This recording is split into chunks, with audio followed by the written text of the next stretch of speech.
That doesn't mean I won't give you what you need and what you want and what you desire.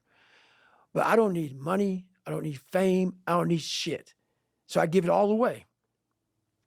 What I do need is to make sure that that willpower is worked on every fucking day and every night for the rest of my life. Because that's the one thing that's going to keep me feeding you, keeping you where you need to be. Because once that willpower is gone, 300-pound David Goggins, he may not look like it, but I will walk around with it. So the things that are important to you in life, you must do always, or you're nobody. And that's how I handle relationships. Amen to that. Something I could personally work on is that upfront, clear communication, because it resonates, that feeling of like there's something inside that's not getting worked out that when I'm on my own, it's a lot easier. But then of course, wanting relationships and family, I think that's a healthy part of being human too. And obviously you've worked it out. So I appreciate you sharing that. I don't think I've ever heard you talk about it people that are way scared before. of that, man. People are scared of that conversation with their wife, husband, girlfriend, boyfriend. But why are you scared of it? Why are you scared to tell a motherfucker, your wife, your husband, who you are? Who you are, exactly who you are. And that was the problem I had. That's a problem that a lot of us have in life. No one knows who you really are.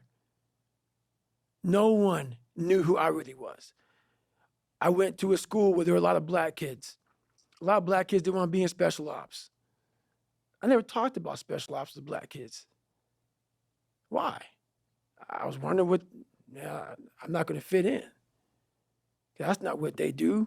A lot of black kids don't do that kind of shit. So whatever I wanted to do, no one really knew the real me growing up because I never want anybody to know the real me. I was always afraid of what you might say or how you're going to feel or whatever. You got feelings. You have a life that you have to live. So it's important that whatever's on your mind, you let that person know. Therefore, you're giving them the option to be with you or not. This is who I am. If you don't like it, that's good, man. I got it. But this is David Goggins. So there's that honest conversation is very important, man. So everybody knows where they stand. That person may not be for you. And that's all good.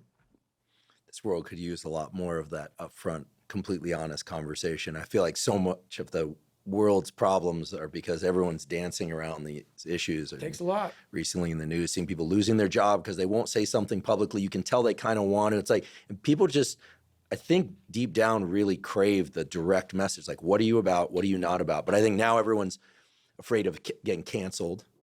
It's a big deal, right? You know, getting canceled, that people think, oh, I can't work if I am who I am, or if I'm not pretending to be somebody else, then, you know, silence is considered, you know, agreement. You know, there's all sorts of complicated stuff. And I do feel for the generation coming up because we didn't have social media and all of that, that getting just walled off from that, there's a real benefit from just not paying attention.